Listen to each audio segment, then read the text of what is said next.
श्रीमद्भागवते महापुराणे चतुर्थस्कन्धे अथ प्रथमोऽध्यायः।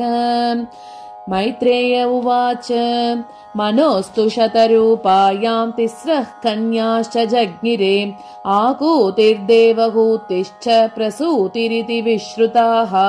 आकूतिं रुचये प्राधात् अभिभ्रातृमतीं नृपः पुत्रिका धर्ममाश्रित्य शतरूपानुमोदितः।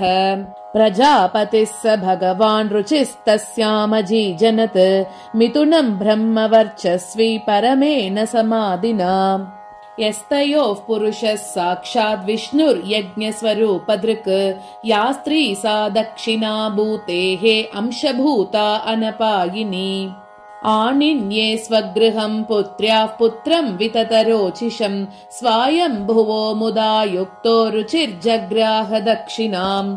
तां कामयानां भगवान् उवाह यजुषां पतिः तुष्टायां तोषमापन्नः अजनयद्वादशात्मजान्। तोषः प्रतोष सन्तोषः भद्रः शान्तिरिडस्पतिः इद्मः कविर्विभुस्वक्नः सुदेवो रोचनो द्विषट्। तुषिता नाम ते देवा आसन् स्वायम्भुवान्तरे मरीचिमिश्रा ऋषयः यज्ञः सुरगणेश्वरः। प्रियव्रतोत्तानपादौ मनुपुत्रौ महौजसौ तत्पुत्रपौत्रनप्तॄणाम् अनुवृत्तं तदन्तरम्। देवहूतिमदातात कर्दमाय आत्मजां मनुः तत्सम्बन्धिश्रुतप्रायं भवता गदतो मम।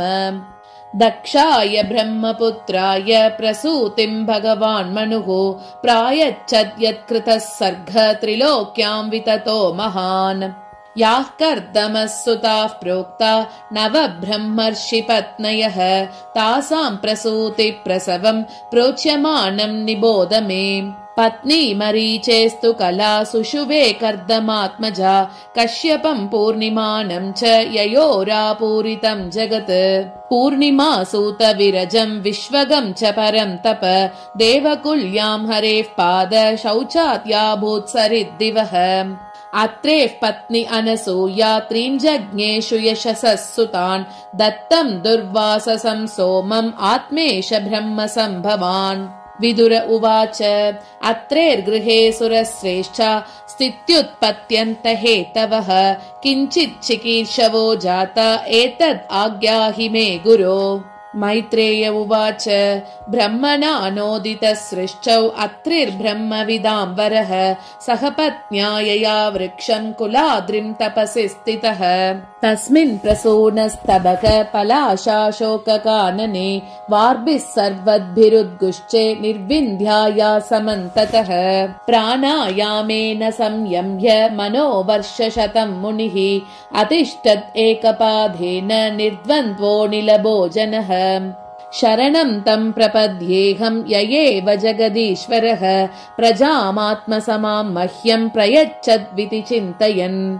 तभ्यमानं त्रिभुवनं प्राणायामैदसाग्निना निर्गतेन मुनेर्मूर्ध्नः समीक्ष्य प्रभवस्त्रयः।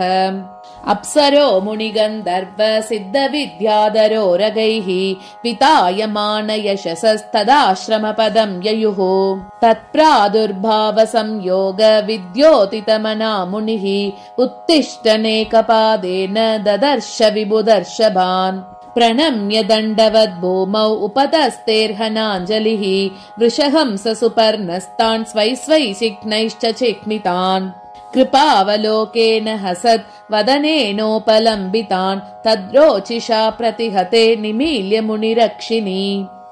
चेतस्तत्प्रवणं युञ्जन् अस्तावीत् संहताञ्जलिः श्लक्ष्ण्या सूक्तया वाचा सर्वलोकगरीयसः। अत्रिरुवाच विश्वोद्भवस्थितिलयेषु विभज्यमानैः मायागुणैरनुयुगं विगृहीतदेहाः ते ब्रह्म विष्णुगिरिशा प्रणतोऽस्म्यहं वः तेभ्यः कयेव भवतां मयिहोपहूतः। एको मयेह भगवान् विबुधप्रदानैः चित्तीकृतः प्रजननाय कथं नु यूयम् अत्रागतास्तनुभृतां मनसोऽपि दूरात् भ्रूतः प्रसीदत महानिह विस्मयो मे। मैत्रेय उवाच इति तस्य वचः श्रुत्वा त्रयस्ते विबुदर्शपाः प्रत्याहुस्लक्ष्णया वाचा प्रहस्यतं ऋषिं प्रभो। देवावूचुः यथा कृतस्ते सङ्कल्पः भाव्यं तेनैव नान्यथा सत्सङ्कल्पस्य ते ब्रह्मन् यद्वै ध्यायति ते वयम् अतास्मत् अंशभूतास्ते आत्मजा लोकविश्रुताः भवितारोऽङ्गभद्रं ते विस्रप्स्यन्ति च ते यशः। एवं कामवरं दत्त्वा प्रतिजग्मुर्सुरेश्वराः सभाजितास्तयो सम्यक् दम्पत्योर्मिषतोस्ततः। सोमो भूद्ब्रह्मणोऽंशेन दत्तो विष्णोस्तु योगवित् दुर्वासा शङ्करस्यांशः निबोधाङ्गिरसः प्रजाः श्रद्धा त्वङ्गिरसः पत्नी चतस्रो सूतकन्यकाः सिनिवाली कुहूराका चतुर्थी अनुमतिस्तथा। तत्पुत्रौ अपरावास्तां ख्यातौ स्वारोचिषेन्तरे उद्यो भगवान् साक्षात् ब्रह्मिष्टश्च बृहस्पतिः। पुलस्योजनयत् पत्न्यामगस्त्यं च हविर्भुवि सोऽन्यजन्मनि दह्राग्निः विश्रवाश्च महातपाः। तस्य यक्षपतिर्देवः कुबेरस्तु इडविडासुतः रावणः कुम्भकर्णश्च तदान्यस्यां विभीषणः। पुलहस्य गतिर्भार्या त्रीनसूतसती सुतान् कर्मश्रेष्ठं वरीयांसं सहिष्णुं च महामते। क्रतोरपि क्रिया भार्या बालकिल्यानसूयत ऋषीन् षष्टिसहस्राणि ज्वलतो ब्रह्मतेजसा। ऊर्जायां जज्ञिरे पुत्रा वसिष्ठस्य परन्तप चित्रकेतुः प्रदानास्ते सप्तब्रह्मर्षयो मला।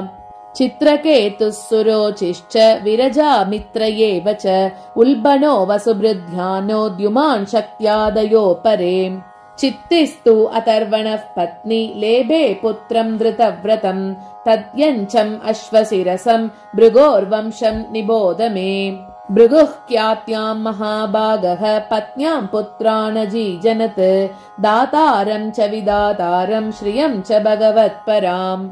आयतिं नियतिं चैव सूते मेरुस्तयोरदात् ताभ्यां तयोरभवतां मृकण्डः प्राणयेव च। मार्कण्डेयो मृकण्डस्य प्राणाद्वेदशिरा मुनिः कविश्च भार्गवो यस्य भगवानुशनासुतः। तयेते मुनयः क्षत्तर्लोकान् सर्गैरभावयन् एष कर्दमदौहित्र सन्तानः कथितस्तव।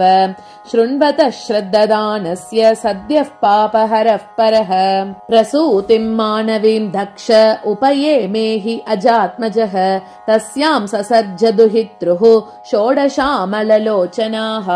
त्रयोदश अदाद्धर्माय तदैकामग्नये विभुः पितृभ्य एकां युक्तेभ्यः भवायैकां भवच्छिदे। श्रद्धा मैत्री दया शान्तिर्तुष्टिः पुष्टिः क्रियोन्नतिः बुद्धिर्मेधा तितिक्षा ह्रीर्मूर्तिर्धर्मस्य पत्नयः।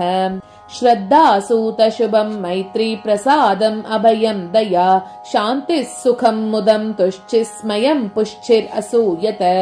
योगं क्रिया उन्नतिर्दर्पम् अर्थं बुद्धिरसूयत। मेधा स्मृतिं तितिक्षातु क्षेमं ह्रीर्प्रश्रयं सुतम्। मूर्तिः सर्वगुणोत्पत्तिः नरनारायणावृषि। ययोर्जन्मनि अतो विश्वम् अभ्यनन्दत्सु निर्वृतम् मनांसि ककुभो भर्ता प्रसेदुः सरितोत्रयः। दिव्यवाद्यन्ततूर्याणि पेतुः कुसुमवृश्चयः मुनयस्तुष्टुवुस्तुष्टा जगुर्गन्धर्वकिन्नराः। नृत्यन्ति स्म स्त्रियो देव्य आसीत् परममङ्गलम् देवा ब्रह्मादयः सर्वे उपतस्तुरभिष्टवैः। देवा ऊचुः यो मायया विरचितं निजयात्मनीतं केरूपभेदम् इव तत्प्रतिचक्षणाय एतेन धर्मसदने ऋषिमूर्तिनाद्य प्रादुश्चकार पुरुषाय नमः परस्मै। सोऽयं स्थितिव्यतिकरोपशमाय सृष्टान् सत्त्वेन नः सुरगणान् अनुमेय तत्त्वः दृश्या तदभ्रकरुणेन विलोकनेन यच्छ्रीनिकेतममलं क्षिपतारविन्दम्।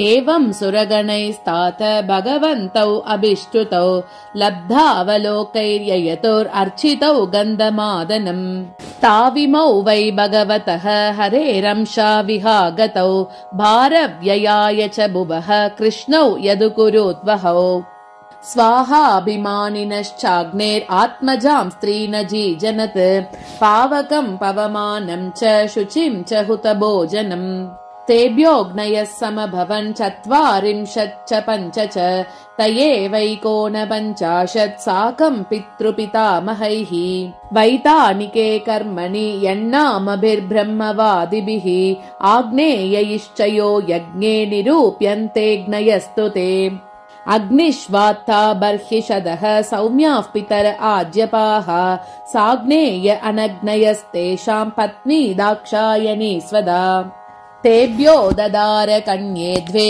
वयुनाम् दारिणीम् स्वदा उभे ते ब्रह्मवादिन्यौ ज्ञानविज्ञानपारगे भवस्य पत्नी तु सती भवम् देवम् अनुव्रता आत्मनः सदृशम् पुत्रम् न लेभे गुणशीलतः पितर्य प्रतिरूपे स्वे भवाया नागसेरुषा अप्रौढैव आत्मना आत्मानम् अजहात् योगसंयुता इति श्रीमद्भागवते महापुराणे पारमहंस्यां संहितायां 4th स्कन्धे विदुरमैत्रेय संवादे प्रथमोऽध्यायः।